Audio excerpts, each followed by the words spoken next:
Warm welcome to this 4-week creation care course run in collaboration with HeartEdge, with Melanesian Mission UK and Southampton University. This session is part of Living God's Future Now, an online festival of theology, ideas and practice, part of HeartEdge, which is an international ecumenical movement for renewal within the broad church, a network of churches deepening their mission through growing compassionate responses to needs, developing cultural and commercial activities, and renewing congregational life together. We run a range of workshops and support churches individually, and more information about our work is in the chat.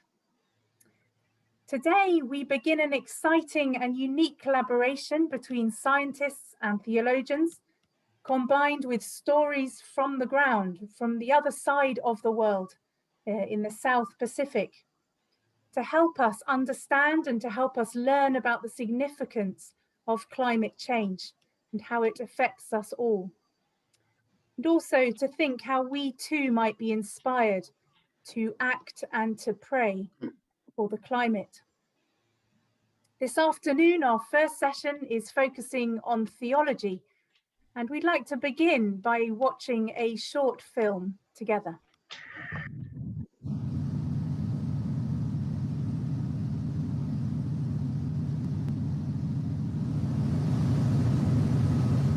Any minute now, just round the corner, we're going to come to Walande Island and village, which was washed away a couple of years now.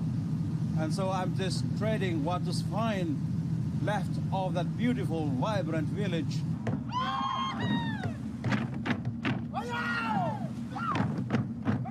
Walande is a village built on a coral reef.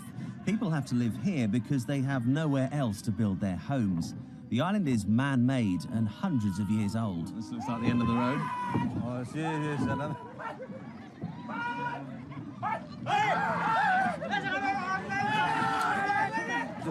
Got Simon. Look at this. Look at all this. Oh,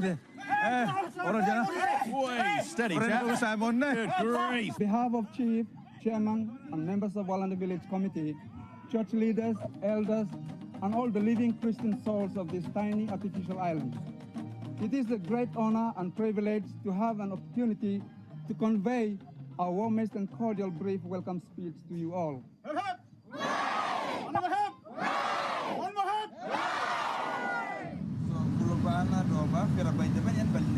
Oh, you can. He's just pointing out to me that the whole island is gone. 2 remaining houses are there. All that we knew before 2002 is all gone. How sad it is to know a thriving village lost to the waves.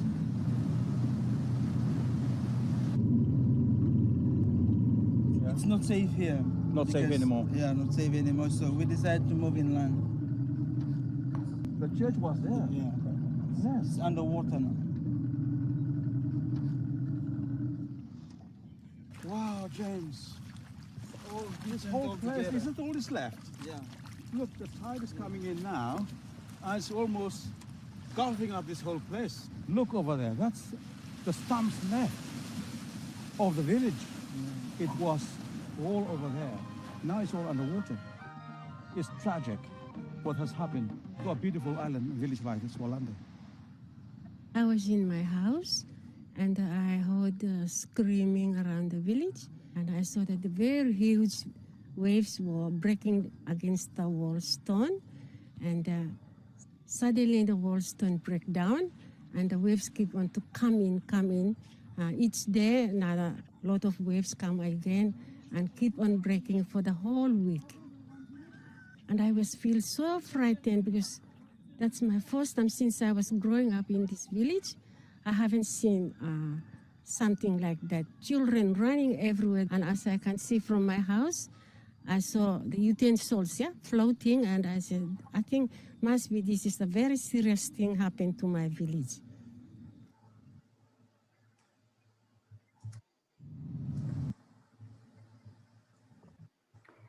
So that was just a very real and personal film showing you the impact of climate change. And these are friends of ours at Melanesian Mission UK. Bishop Willie has had a long association with us, and we are very in tune with their stories.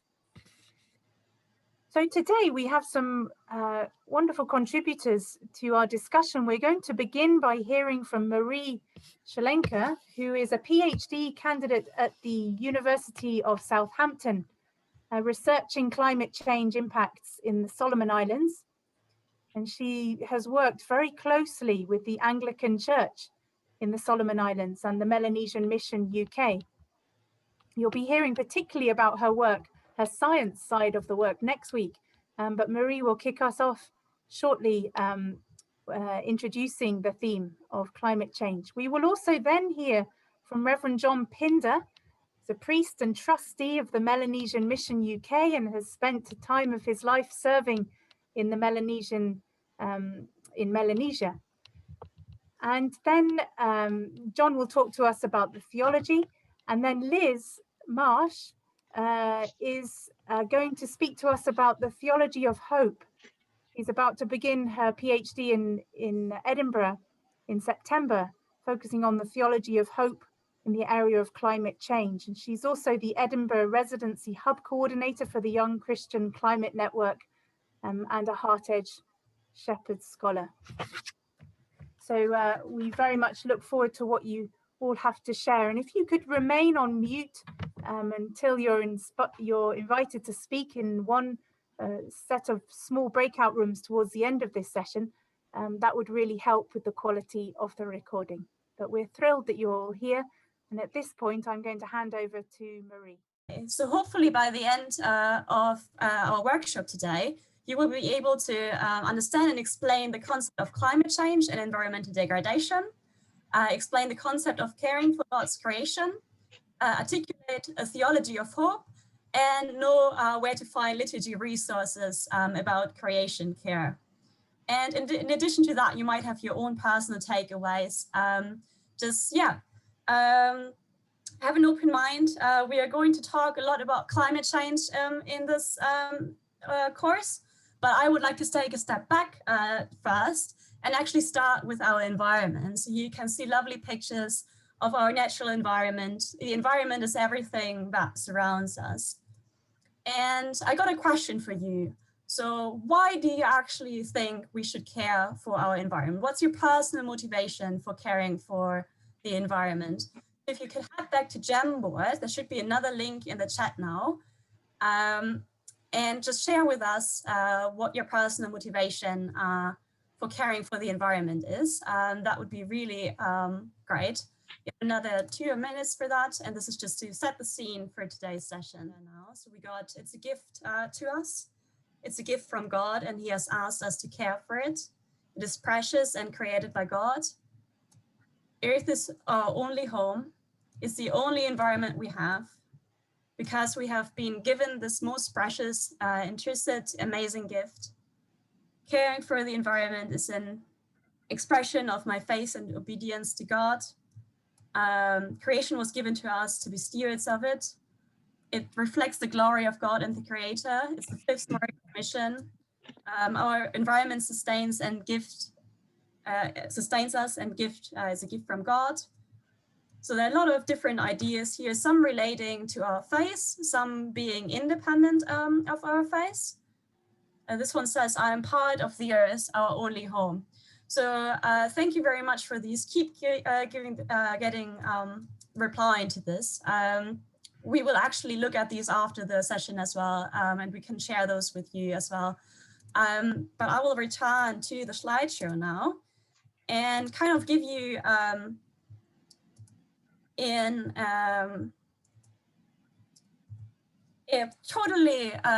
explanation that is not related to faith at this point in time. So my explanation today is the environment provides for us.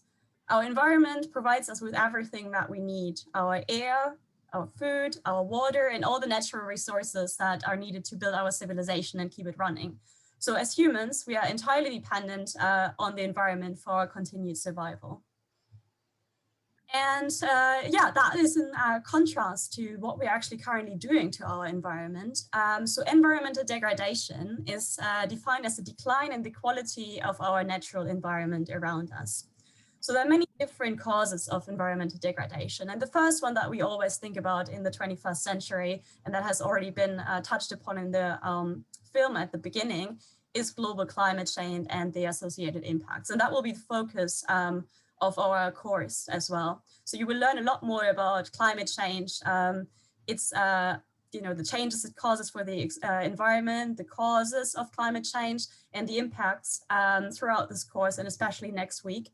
However, I would like to point out at this point that climate change is not the only type of environmental degradation that we are currently causing as humans to our planet. So there's also pollution due to industrial activities to our air and water, for example, soils as well, due to industrial activities and intensive agriculture and landfills. There's also overexploitation of resources. So we are overfishing our oceans. We are hunting too much. We're using the fossil fuels in the ground. There's mining, deforestation, and this is all due to the ever-increasing amount of people on this planet and our drive to have more luxurious lifestyles. And then another thing that is causing a lot of environmental degradation, and we might not think about this in the first case, but it's actually a lot of destruction that is also caused to the natural environment by wars and military testing. So it's not just people that get harmed, it's also our environment around it. And that obviously feeds back to all people. But yeah, coming back to climate change, as this is our focus, I would just like to give you a definition of climate change here. So anthropogenic or human-made climate change is the large-scale, long-term shift in the Earth's average weather patterns and temperatures due to human activities. So generally speaking, climate change is measured on timescales of around 30 years or even more. So it's really long-term shift. It's not like the weather is different this year than it was last year. It's really a trend over a very long time period. And we will learn a lot more about climate change in the next session. But for today, we are all talking about caring for our environment and caring for creation. So I would just like to share this quote by the Archbishop Justin Welby, the Church of England, with you now. It becomes ever clearer that climate change is the greatest challenge that we and future generations face. It's our sacred duty to protect the natural world we've so generously been given, as well as our neighbors around the world who will be first and worst affected. Without swift decisive action, the consequences of climate change will be devastating. And with that, I will hand over to John, who will talk more about theology behind caring for our creation. Thank you, Marie. The tiny island of Tikopia is one of the remotest places on Earth. So much so that when Cyclone Zoe struck the island in December 2004, it was more than a week before any contact from the outside world was made. There was international speculation about the fate of the islanders, how much devastation had been caused. But we need not have worried. Tikopians have been so isolated, they are used to coping with such emergencies. They don't need satellites to warn them about cyclones. Next slide. They can read the signs from the weather patterns and the behavior of birds. They will haul their canoes to safety. They will retreat to the caves to ride out the storm. Dried breadfruit provides emergency rations. Next slide. The houses squat low on the ground and have a better chance of survival. When the cyclone moves on, they will soon be out again fishing. Next slide. They will replant their banana trees and their coconut palm trees. Next slide. They will replant their taro gardens. And next slide, there will be dancing again. Tikopia is no Garden of Eden. Their resources are finite and can only support a population of 1,000 at the most. When the population outgrows local resources, the young have to go away to new settlements on other islands. Isolation means the Tikopia are susceptible to European infections and diseases. But there is harmony and order on the island. There is an appreciation of the natural world, and over hundreds of years, they have achieved a sustainable environment. When we look at the creation myths in the book of Genesis, they are telling us that our created world is made in the image of God. The created world shows us what God is like. There are other creation passages in the Old Testament. My favorite is the sublime poetry of Proverbs chapter 8. Does not wisdom call, and does not understanding raise her voice? The Lord created me at the beginning of his work, the first of his acts of long ago. Ages ago I was set up, at the first before the beginning of the earth. Then I was beside him like a master worker, and I was daily his delight, rejoicing before him always, rejoicing in his inhabited world and delighting in the human race.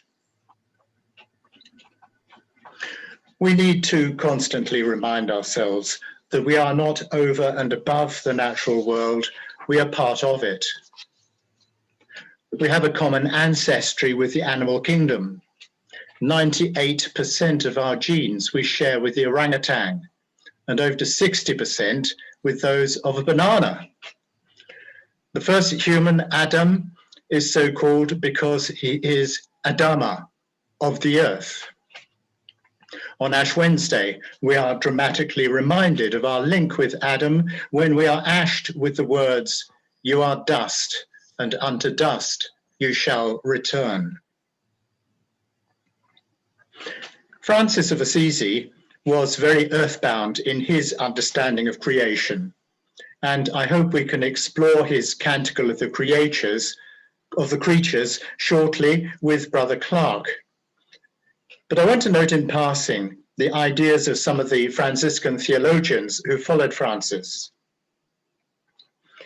Brother Nicholas Worsam says of Bonaventure, who became Minister General of the Order, Bonaventure explores how the Father emanates the Son, who through the creation leads us back to the Father, and how the Word of God, the second person of the Trinity, expresses God and shows us what God is like, and enables us to mirror his image. For Franciscans, Christ is our partner in the dance of creation, who leads us back to the tree of life in the Garden of Paradise. And he further writes, in the Franciscan tradition, the incarnation of Jesus is not a rescue mission designed to correct a defaced image, but the final masterpiece of the original plan. And this idea is further developed by John Duns Scotus, the 14th century Scottish Franciscan. Elia Delio writes, Scotus places the incarnation within the context of creation and not within the context of human sin. Christ, therefore, is the masterpiece of love.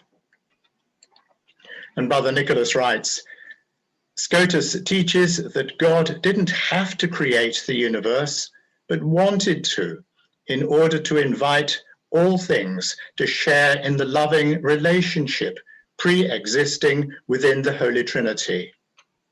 In creation, there is no necessity, only grace, conferring the responsibility onto humanity of echoing that grace with our free response of love. The creation stories of Genesis are not without their challenges. In chapter 1, when God blesses Adam and Eve, he says, "Fill the earth and subdue it, and have dominion over every living thing that moves on the face of the earth." Now, the Hebrew word for dominion is very strong, implying treading or trampling. But the word dominion is soon qualified in Genesis chapter 2. The Lord God took the man and put him in the Garden of Eden to till it and keep it. The word till has its roots in the Hebrew word to serve. Donald MacLeod has said, the precise responsibility of man to his environment is defined very precisely in the Judeo-Christian tradition. Man has to keep it. This is not simply an insistence on conservation. It designates man as guardian and protector of the ground. Man is the servant of the ground. Christian theology has largely failed to recognize this emphasis. Any insistence of the more widely perceived notion of man's dominion must be balanced by the less familiar but equally important concept of man as servant. So, what went wrong? In Genesis chapter 2, we read, the Lord God put the man in the garden to till it and keep it. But by chapter 3, we read, cursed is the ground because of you. In toil you shall eat of it all the days of your life. By the sweat of your face you shall eat bread until you return to the ground, for out of it you were taken. You are dust, and to dust you shall return. Why were we metaphorically thrown out of the Garden of Eden? And because I think the whole point of the early chapters of Genesis is their universal and timeless nature. Every day, as a result of our actions, we are still being thrown out of the garden. And the fall is almost written into the text. Going back to the words subdue and dominion, Brother Nicholas refers to the passage as the smoking gun. On a more cosmic scale, in the garden there is no mention of earthquakes, volcanoes, cyclones, cancers, parasites, viruses. Where do they fit into the narrative? Well, perhaps fortunately, we don't have time to go down that road. We start with the gift of free will, and that's what sets us apart from the rest of creation. That's part of our being made in the image of God. What in the animal kingdom is the instinct for self-preservation and survival of the fittest becomes in us selfishness and greed. But Genesis, of course, sees it rather differently. The main driver is disobedience and human ambition to set ourselves over and above the rest of the created world, to be equal to the Creator. Francis of Assisi emphasizes the act of disobedience, and perhaps he does get a bit carried away when he contrasts the disobedience of Adam with the obedience of the rest of the created order. He admonishes his brothers, all creatures under heaven serve, know, and obey their Creator, each according to its own nature. Better than you, they do it. In this way, obedience is an aspect of poverty, a letting go of self.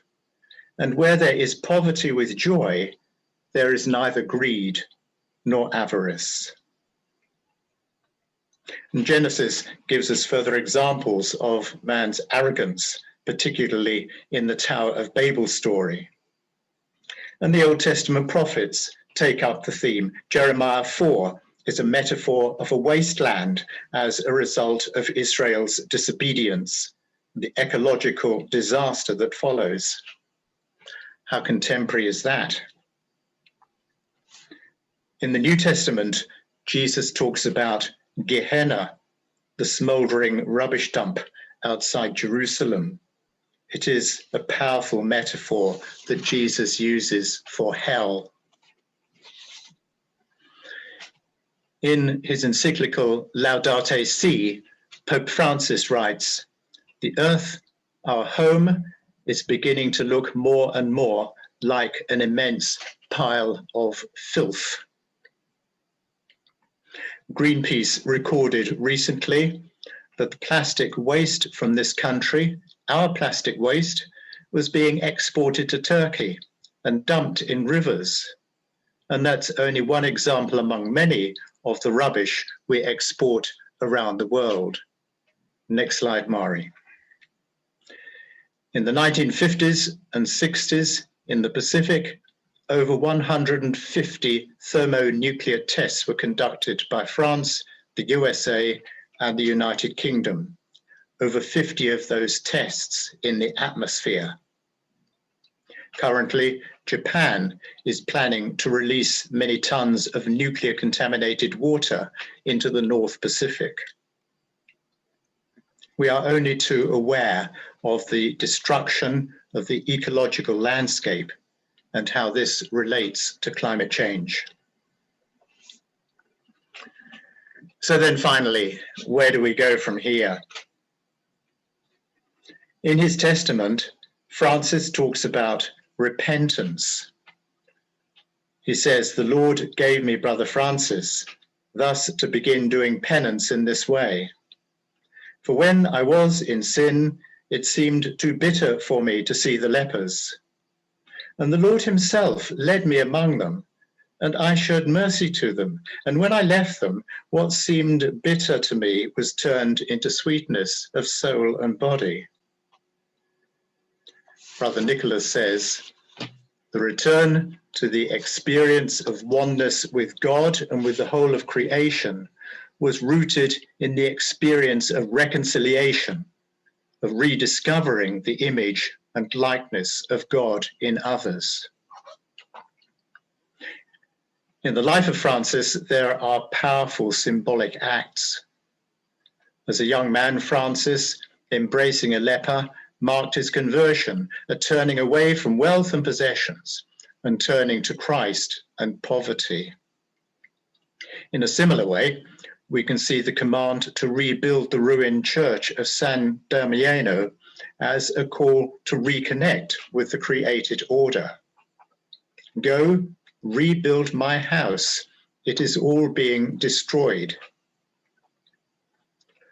This could be the mantra for the whole ecological movement, especially as the word ecology is derived from oikos, house.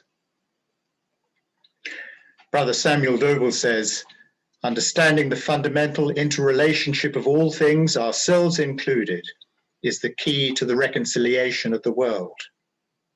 It is in letting go of possessions and control and in accepting necessary limits of our impact on the world that healing, peace, and fullness of life for all are to be found." The epistles of Paul talk of interconnectedness within creation. Romans chapter 8 talks of the whole of creation groaning in labor pains until now. And we ourselves groaning inwardly while we wait for adoption, for the redemption of our bodies. From Ezekiel and Isaiah through to the book of Revelation, there is promise of the restoration of Eden. In Ezekiel chapter 36 and verse 33, "Thus says the Lord God, on the day that I cleanse you from all your iniquities, the land that was desolate shall be tilled, and they will say, this land that was desolate has become like the Garden of Eden." In the book of Revelation, the new heaven is not otherworldly. Heaven comes down to earth. Bishop James Jones says, "The earth is sacred. It is not personified or deified in the Bible, but by virtue of God's covenant and the cross, it is consecrated and sanctified by God the Creator and reconciled to God, the Redeemer of the universe." And when we begin to appreciate that, we will begin to appreciate our part in the care of God's creation.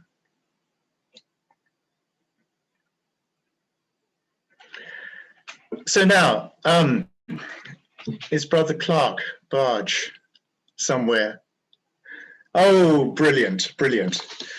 So I've talked a lot about Francis and quoted from Franciscan writers, Brother Clark, so I felt that it was only right and proper to bring you into the discussion, sadly only briefly.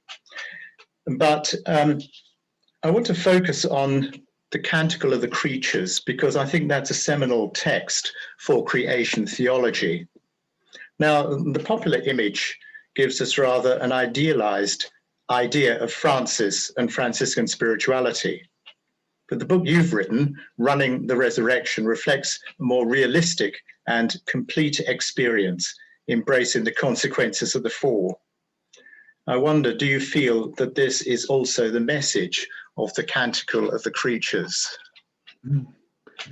Yeah, thanks, John. I'm really happy to be part of this and to share with you and everybody on this course today. So greetings from Hillfield Friary in Dorset.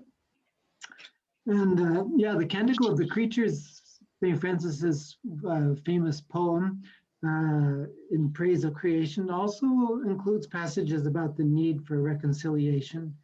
And he praises death, for instance, as something beautiful.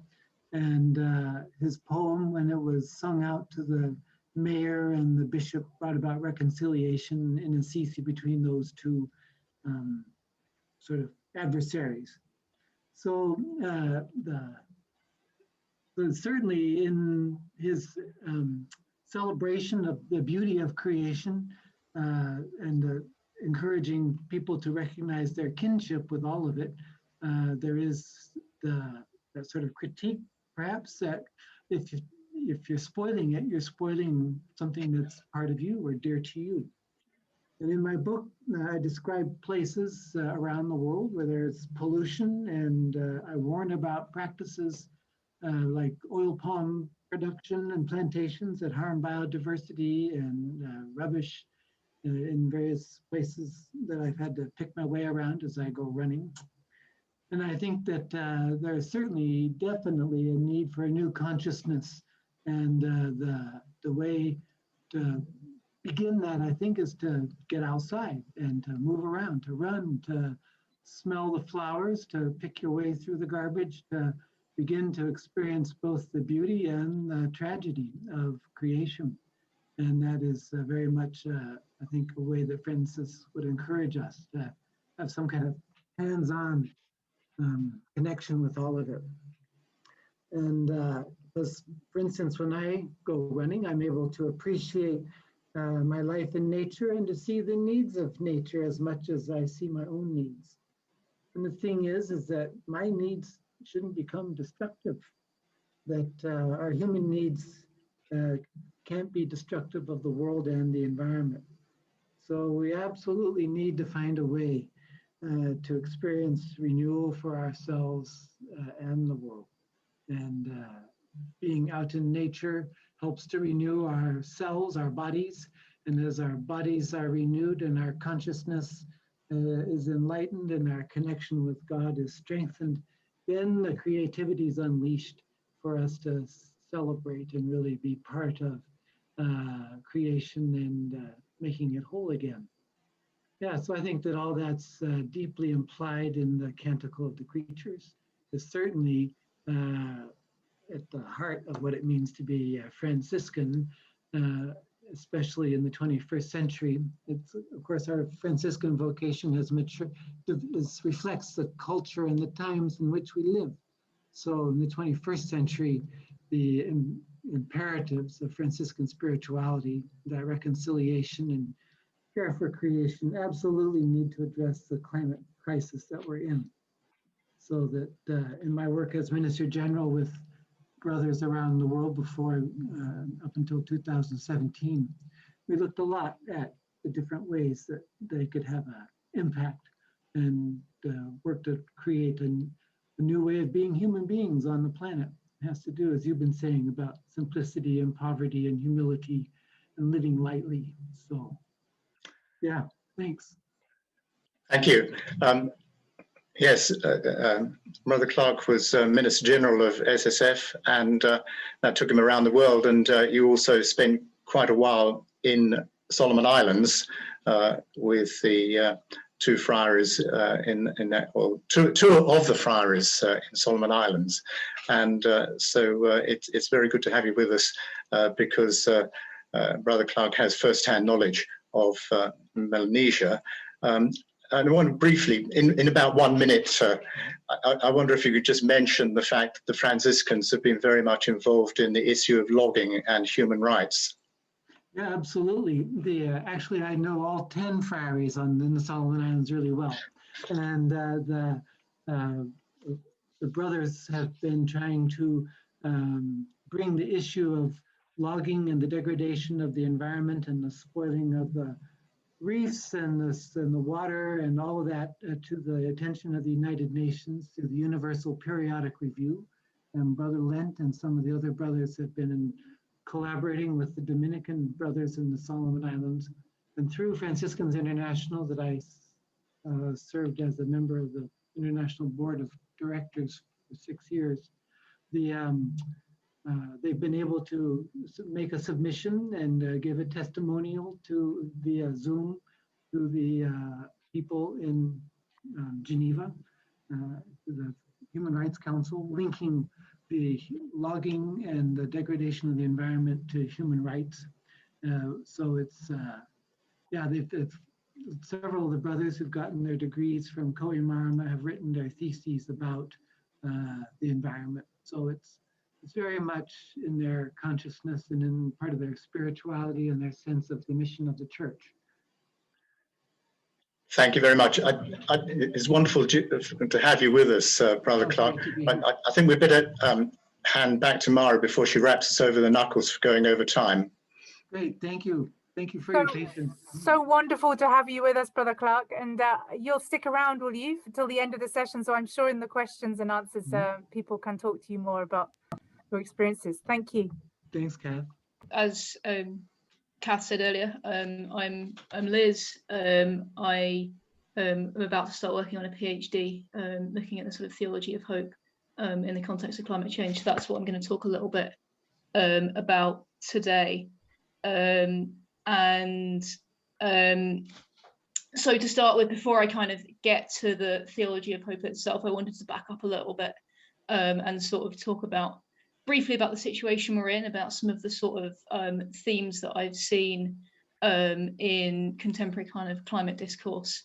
And then towards the end, we'll get on to sort of articulating a theology of hope. But I think it's useful to kind of cover this ground as a preliminary to sort of think a little bit about what it is in our context that we're articulating this theology of hope into.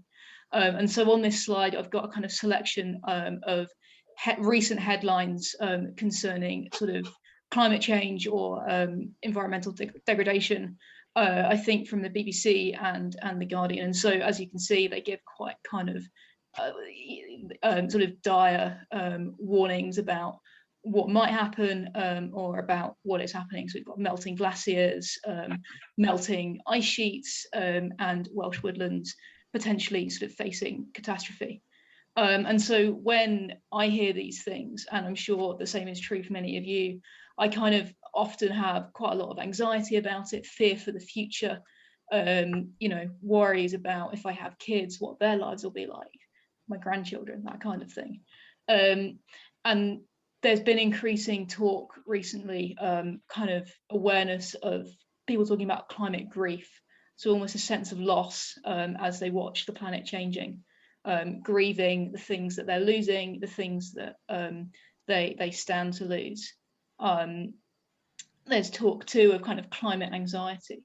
So that sort of fear about the future and what effects of climate change might be can often be quite overwhelming for people to the extent that, you know, then it's more or less sort of disruptive in their lives. And I think there's often quite pervasive a sense of despair, sometimes a sense of anger, at those leaders and the sort of corporations that we see as being at fault. Can you go to the next slide? Brilliant. And so here I've got another quote from Greta Thunberg that kind of exemplifies some of that. And I'm sure it's a quote that a lot of you will have seen before. It's become quite famous, but I'll just read it in full. So, you've stolen my dreams and my childhood with your empty words, and yet I'm one of the lucky ones. People are suffering, people are dying, entire ecosystems are collapsing. We're in the beginning of a mass extinction, and all you can talk about is money and fairy tales of eternal economic growth. How dare you? And so I think here we see, you know, and she's pointing to a very real problem. I'm not sort of in any way, in what I'm about to say, kind of going to deny the seriousness of the situation, but I think here, what I notice is a real sense of certainty. You know, the crisis in this view seems almost inevitable. And there's another quote that I've not included, but where she talks about, and I'll well, it's not on the slides, but I'll read it. Another one from Greta, and she says, when I say I want you to panic, I mean that we need to treat the crisis as a crisis. When your house is on fire, you don't sit down and talk about how nice you can rebuild it once you put out the fire. If your house is on fire, you run outside and make sure that everyone is out while you call the fire department. That requires some level of panic. And so kind of in that urgency, I suppose, there is not only a kind of sense of, yes, we should act, but also a real kind of hopelessness and despair. And I think this is something that seems to me to be quite kind of prevalent in the way that we talk about climate change these days. It's not just, I've picked Greta as an example, but I don't think she's not the only one saying these kinds of things. And personally, it's a kind of, I've identified quite strongly with that sense of panic and despair and anger that she articulates so well. But at the same time, I guess in some of my reading and some of my thinking more recently, I've been challenged maybe to push back against that a little bit. And so I think, and then also in that to find a sense of hope. Because in the kind of way of thinking about it that Greta's talking about, I think sometimes we can lose any room for hope. It feels like, very often, doesn't it, an entirely kind of hopeless situation. And so before, I will come to the hope in a bit, I promise, but I think before I get there, it's worth just taking a moment to explore why some of this kind of really despairing way of thinking about it can be, thank you, can be a little bit problematic, almost a little bit damaging in some ways. So there's a really, really wonderful book that I've read recently called Words for a Dying World. It's an edited collection edited by Hannah Malcolm, who is a PhD researcher in Durham looking at climate grief, I think.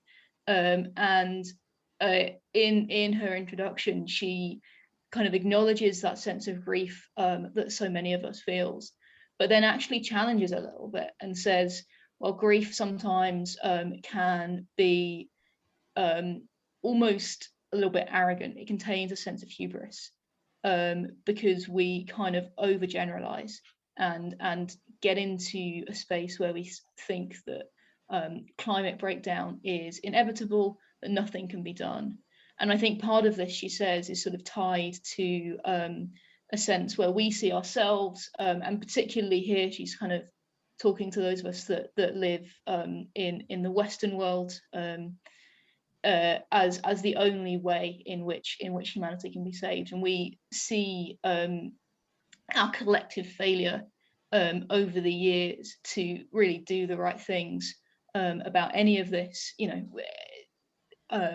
our lack of action, our kind of continual pumping of carbon into the atmosphere and so on, and assume that because we can't do anything, that there's no hope at all.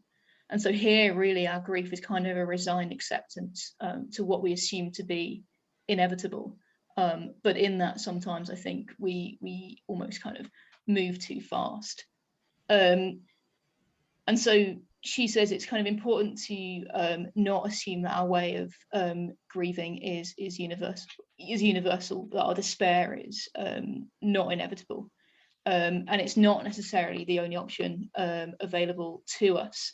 And I think in John's talk, he pointed quite helpfully to the way in which people who are living in more kind of vulnerable situations with respect to climate and weather and so on, actually are extremely resourceful and can cope much better sometimes than those of us who have been more shielded from it.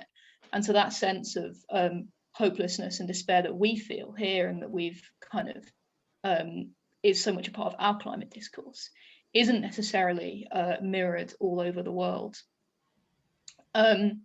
And I think one of the things I've also been thinking about is the way in which our despair and our hope are so often associated with the future. So we're very despairing about what might happen, about what's going to happen. And the kind of flip side of that is a lot of the way that we talk about hope can be about the possibility of future change. So, you know, we've got COP26 coming up, and we're kind of hopeful maybe that they'll pass some really great resolutions, that there'll be, you know, we'll see political action and we'll see technological innovation and intervention. And all of that's good. But if we're always placing hope in what might happen or what's going to happen or the possibility of change, we're kind of constantly deferring it into the future and never really allowing ourselves to inhabit hope in the present. And we're again sort of relying on what we can achieve as our source of hope. Next slide, please. And so kind of speaking into some of this context, Catherine Keller, who is an American theologian, has said, to decide that it is too late, that would now be as irresponsible as living like there is no such thing. Opposite modes, but either way, we provide ourselves an alibi, an excuse, an exit from the trouble. To stay with the struggle means not to enter the continuum of dread, but the wake of morning, the energy of indeterminacy, and the awakening potential of this now. What matters unconditionally may materialize under the most urgent conditions. So here she's kind of urging us not to jump immediately to that sense of, oh, well, it's all going to be a disaster. And so I think to come back to Hannah Malcolm quickly, she says in Words for a Dying World that there's a moral weight to our grief. And what I think follows from that, and what follows from what we've seen from Keller, is that there's a moral necessity also to our hope. It's not just kind of a luxury. It's not, doesn't have to stem from a denial of the seriousness of the situation, but actually it's something we should really actively strive towards because it's irresponsible not to. And I think on a very kind of practical note, it's in part because this hope actually is what allows us to keep acting and to keep moving forward and seeing this possibility of change. When we despair, it's really easy to become paralyzed, to do nothing, to say kind of what we do will never make a difference. But if we hope, we can kind of remain open to possibility and open to the possibility of better things to come. Next slide, please. And so finally, we come to hope. I've kind of deferred it, but we've got there in the end. And so I think, as I've kind of touched on a little bit, I think the first big thing that is central to a theology of hope in the context of the climate crisis is that we really shift the focus of hope from the present into the future. And that's partly about sort of accepting uncertainty. So we accept that we have limited control over the future. As much as we might like to know, we can't be certain what's going to happen. We see kind of lots of predictions about what the next sort of 10, 20, 30, 40, 50 years will be like. But those are based on good sort of scientific work and scientific effort, but we don't know exactly what's going to happen. Things might be better, they might be worse. And so what we need to do is to find a way to live with that uncertainty. And so the second thing is that hope is found in action. And I've heard it said just the other day, actually, someone put it really nicely and said that hope is a practice. So it's not kind of something that we feel, or it's not just an attitude, but it's something that we participate in and build together. And you know, as John touched on really nicely and talked about in his presentation, kind of part of the reason that we're in this mess in the first place is that we've developed a pretty messed up relationship with the rest of creation. We've been kind of for a very long time oriented towards consumption and endless growth, rather than really any solidarity with or care for one another and the earth. And so in that sense, we've kind of reached a point where, you know, our politics and our ways of living have failed us. It's time for something new and different. So we could be said to be kind of living in a kairos moment. It's a critical moment, it's an opportune moment. And that's not only because we've only got, you know, 30 years or whatever it is to hit net zero emissions, although that is also important, but because in the midst of sort of this sense of urgency and uncertainty, when everything's in flux, we have the opportunity to learn to live differently and learn to live better.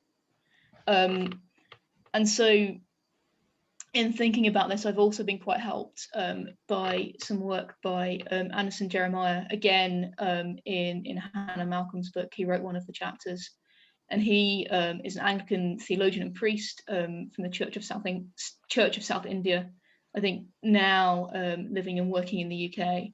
And he kind of draws upon Tamil ways of thinking and to argue that hope is both essential to life and is discovered and nurtured in community. So he says that hope is a kind of love, and it's not something that, and it really is something that we must not and cannot kind of privatize. It's not something that we have or do alone, because then it's not really hope at all.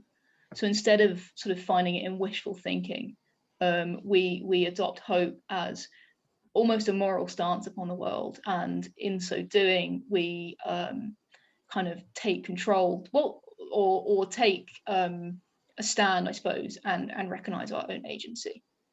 And so again, in this sense, and he is writing from a context or relating to a context where there's been huge waves of kind of farmer suicides that are, it's in the sort of tens of thousands over the last decade. I can't remember the exact figures, that are pretty directly related to climate change and the effect that's had on you know, crop yields and so on, and the sort of devastating social and economic effects.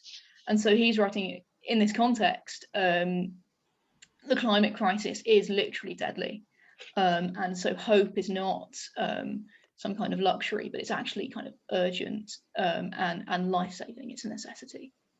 And so he says when we hope, or talks about when we hope, we love others, and we love the planet that's our home. And I think, although in this God is a sort of central source of hope, we can have hope because we know that God loves us. It's not something that we sort of receive passively, just sort of say, oh, God loves us, and that allows us to sort of feel hopeful. But instead, hope and love is something that we actively pursue. And so I think as we think about hope, it's really important to think about how we can find new ways of living that recognize ourselves as being in community with the rest of creation. And so we're not just kind of talking about, you know, how we feel or sort of an emotional hope, but really the question of hope is, are we prepared to learn to live differently? Because in that acting and in that learning to live differently, that's where we find hope. And I'm not going to kind of get too far today into the details of that, but I think it's about, you know, being active in pursuit of climate justice, learning to relate differently to the world in which we live, and all that kind of thing. And so I think to sum up, this allows us to find hope in the here and now. It allows us to find hope today rather than kind of have it be something that belongs to the distant future. And so to reiterate what I said earlier, it's not a luxury, but instead hope is something that we're called to do. It's kind of morally necessary, almost. So yeah, thank you. That's all I've got to say. And I think we're going to go into some breakout groups in a minute and have some questions. That was absolutely fantastic, Liz. Thank you so much. What an inspiring presentation. We're now going to move into very small breakout groups of 4 people, just for about 7 minutes till about 5:07, just to explore these 2 questions and anything else that has struck you from John and Brother Clark's very rich presentation as well. But you might particularly want to hang your thoughts on these questions. What do you think about the idea of hope as a moral necessity? And where do you find hope in your own experience or context in this on this issue of climate change? So those questions are in the chat. So if we could go into small groups now, just until about 7 or 8 minutes past 5, Ben, that would be really wonderful. And then we'll have a time of about 15 minutes of Q&A, of sharing. And do put your questions, your reflections from your small group into the chat, and we can have a time of sharing before we wrap up, definitely by 5:30.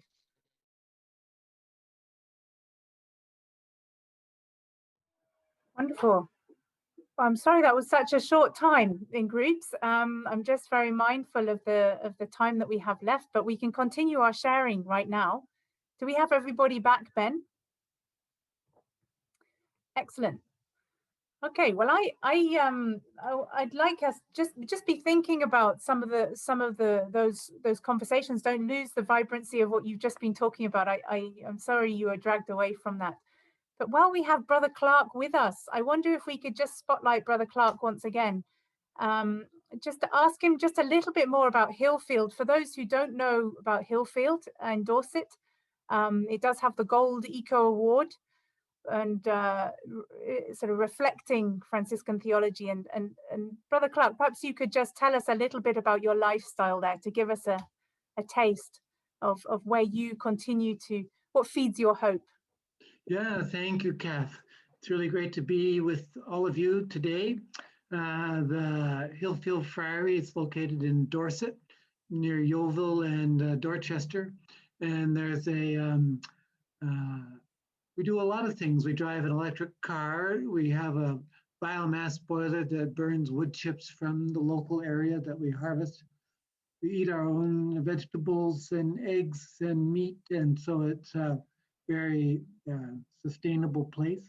We're not 100% self-sustaining, but we do our best. We have solar panels on all of our roofs, and so that it's we try to generate a lot of our own energy, our own power.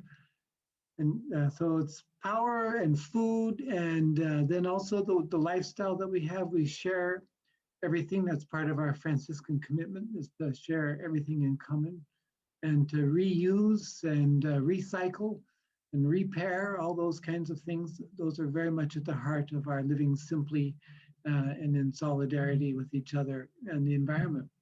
So it's that's our Franciscan sort of spirituality in action. We've got a group of people who aren't Franciscans, but who live with us as volunteers and community members. So there's about 25 of us, age 2 to 80, who live here. And so it's a multi-generational, multi-lifestyle community. So it's a pretty exciting place. Thank you. And Brother Clark, just finally, you know, you've been to the Solomon Islands. So could you tell us where you have seen climate anxiety there, and also where you have seen hope alive? What feeds their hope there? You know, we saw the stories about Tikopia at the beginning, but what feeds them?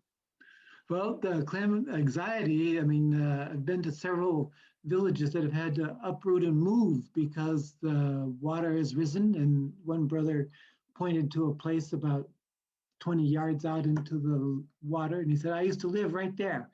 And so right there was now 2 meters of water on top of that spot. So it was, yeah, so they have to relocate their homes, and they're wondering about that. And of course, when you move your village, there's all kinds of issues, land issues and ownership issues. So it's if they have to vacate their island, then where they're going to go and where they're going to be welcome. And so those are all kinds of a bunch of issues that connect.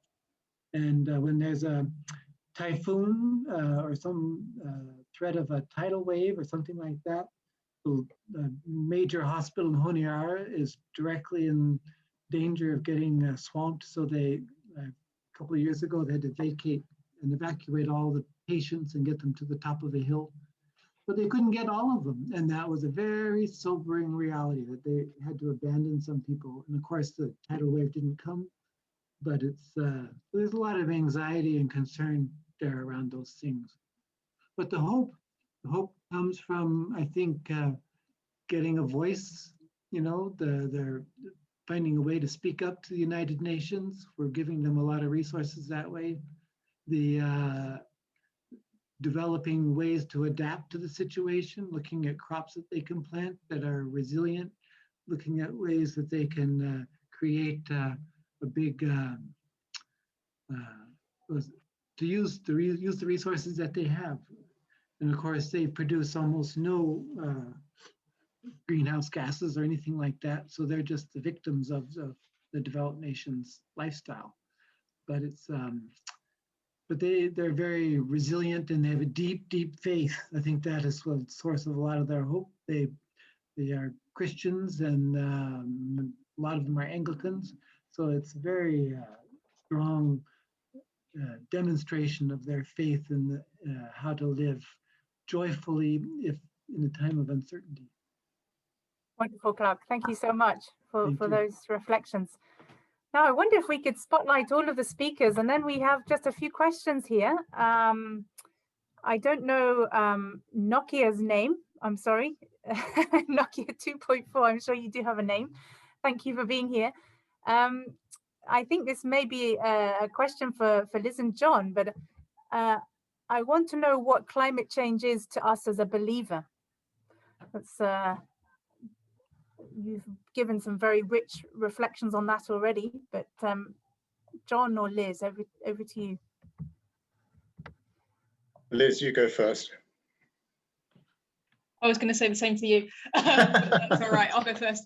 I think that so in some of my kind of previous works, I've looked at kind of climate change really as the result of our human sin, in the sense that, you know, as Mari talked about at the beginning, and you also, John, it's anthropogenic, which means that it's caused by humans, and caused by some really kind of destructive habits of living that are sort of oriented more towards kind of consumption rather than care for our fellow creatures.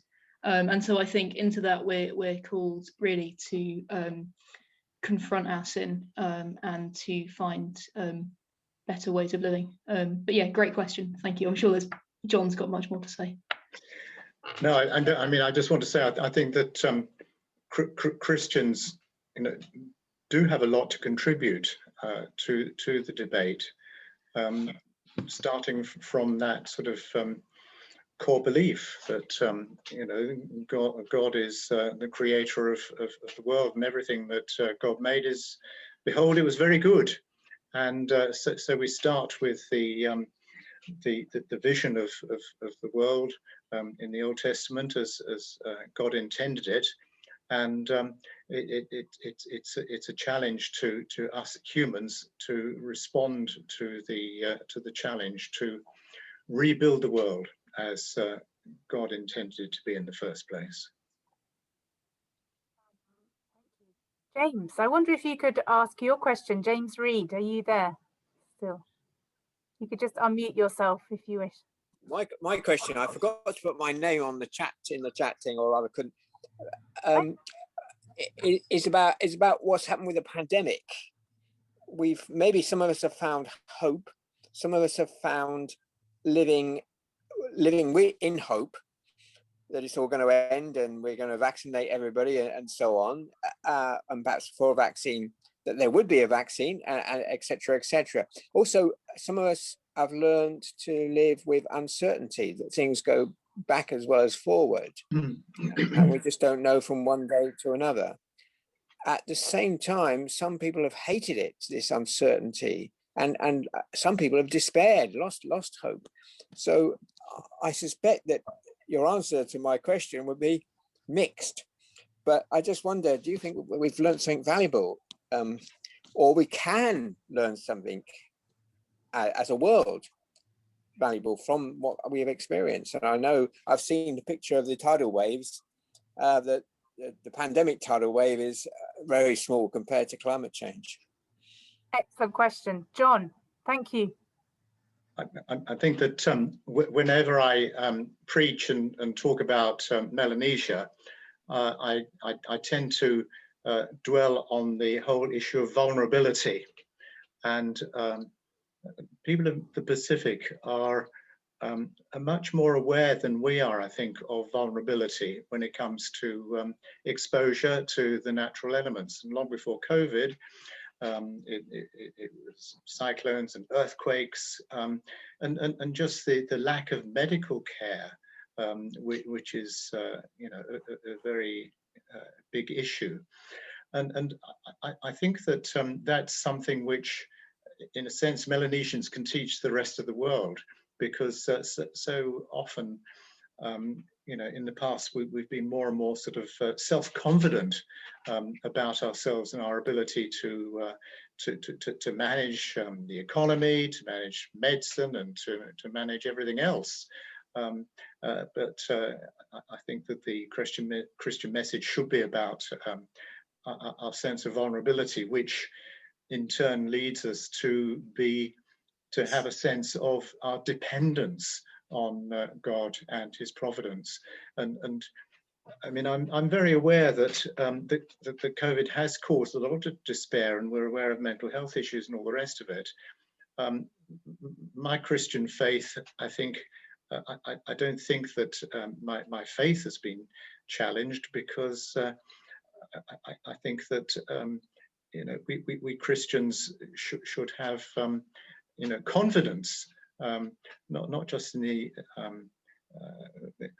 future and God's providence and all that sort of thing, but the fact that we are dependent on God for our daily needs.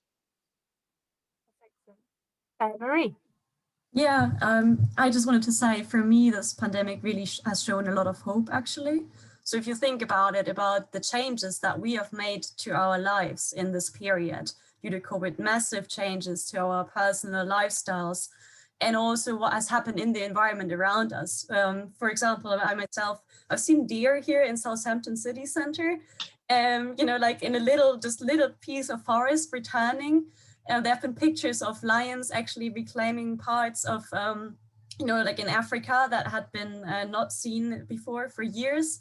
So, the way that we've managed to change our lifestyles due to this pandemic and the urgency that we felt of doing something about it, I think this is showing that if we have the same, mindset to dealing with climate change, I think there's definitely hope in that we achieve a lot by, working together.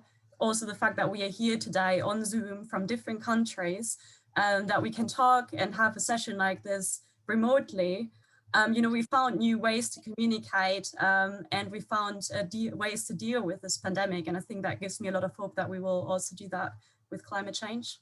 It's a challenge, but I think we can do it.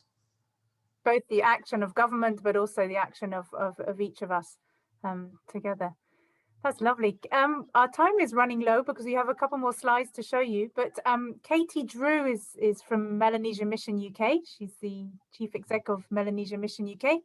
And Katie, do you want to just say a couple of words about where we can find more films of the sort that you saw at the beginning? If in your churches you want to use resources to communicate on this topic, Katie has puts together the most wonderful set of resources on our website of Melanesia Mission UK. So over to you, Katie.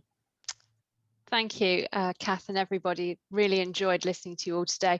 I have put in the chat, we've got a number of films that were made in Melanesia and some of them filmed in the UK.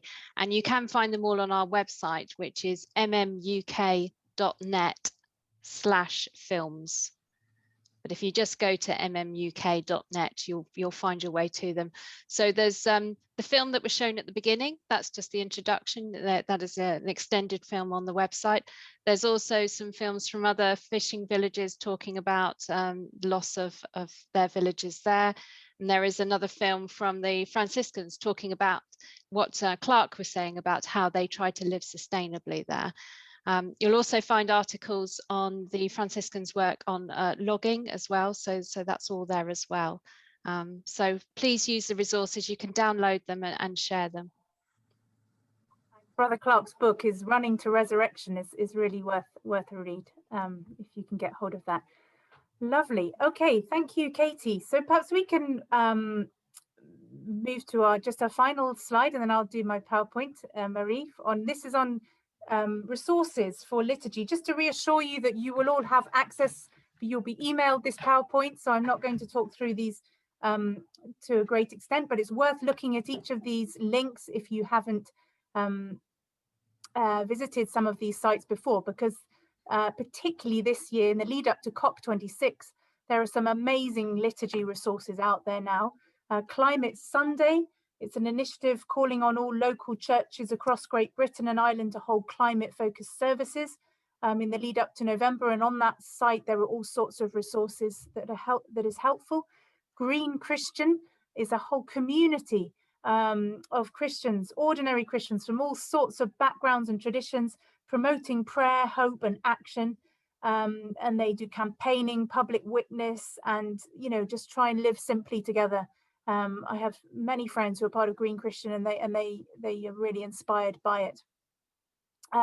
Both the Church of England, but also Methodist Church, Baptist Church, Church of Scotland, through both the Creation Tide and Joint Public Issues teams, links there, all sorts of denominational links worth exploring. Tear Fund, links for the climate. They have lots of prayer resources on that one. Iona community resources up in Scotland, some good books there for prayers.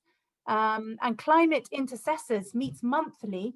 It's worth looking at their website, signing up to their monthly Zoom gatherings. They have 3 sets of Zoom gatherings of people all throughout the world praying specifically for COP26 and the leaders' change of heart, and also our own action and change. So do look at these links when you get the emails there.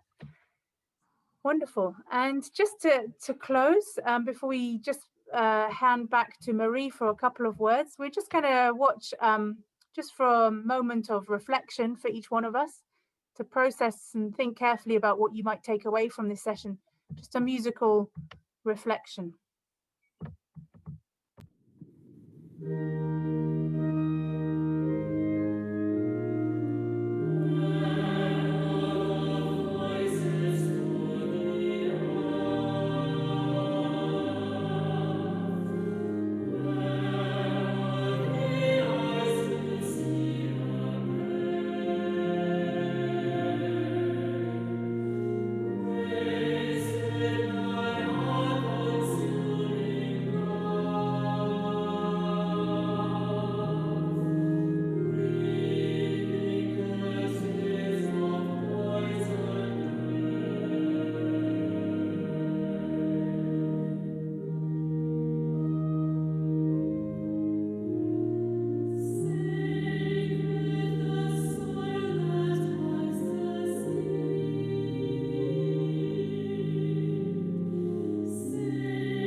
A huge thanks to all our contributors today, particularly Marie for galvanizing this this group of people together and encouraging us to have this course in the first place. And thank you to John Pinder for his wise words, detailed words. If anybody wants a copy of what he said, then do email us and we can send it to you, I'm sure. Huge thanks to Brother Clark and for bringing the spirit of Hillfield and the Franciscan spirit to this session today. And thank you to Liz Marsh, and we wish you all the very best as you prepare to move to Edinburgh. You have a lot to offer the church, and we've been really enriched by your and grounded in your theology of hope in the now as we leave this place today. I know some of you have come hoping to hear about how to have eco awards, bronze, silver and gold. That's fantastic. You will hear about that in the final session. But Marie, would you just like to have the final word to tell us about next week? Yeah, first of all, thank you to you, Kath, as well. All the support and the work that you've put into this, I think that needs to be recognized as well. Yeah, so next week will be all about climate change, the actual science of climate change, what is causing climate change, what effects does it have on our environment, and particularly in Melanesia. So that's the, the region that we've seen in the beginning, and, the impacts that it has on people. There will be a lot of science going on, but I hope that I will break it down so that it's, accessible to everyone. And there will also be another reflection at the end on our personal thoughts on climate change. And then in the third week, we will talk more about Melanesia in specific and what people are already there to tackle, to tackle climate change. And week number 4 will be on practical climate action and what we as individuals and parishes can do to, deal with climate change. And before we leave today now, I would just like to end with a thought. I would like to send you all on a journey and just think about this one thing, maybe in this beautiful reflection that we just had that kind of stuck in your mind that you take away from the session. So one thought, a question maybe, or even an action that you will do. And I think it would be really nice to end on that. So thank you very much all for joining today. It was lovely to have you all here. And yeah, just take a minute to think about what is your takeaway from the session. Thank you.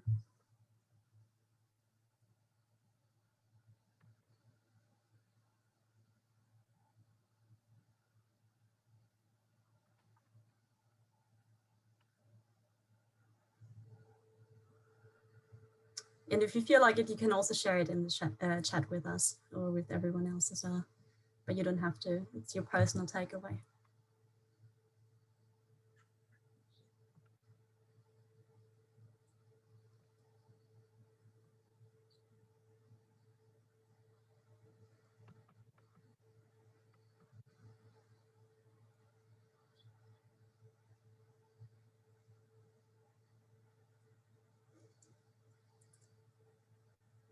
I see action and hope of now. So yeah, I hope you've all found your personal take-home message for today. And again, thank you very much for joining all today. The links to the new session next week will be put in the chat. So you can sign up to that if you want to. And yeah, it was great to be here with you today. Thank you. Thank you very much, everyone. Have a good evening. See you next week.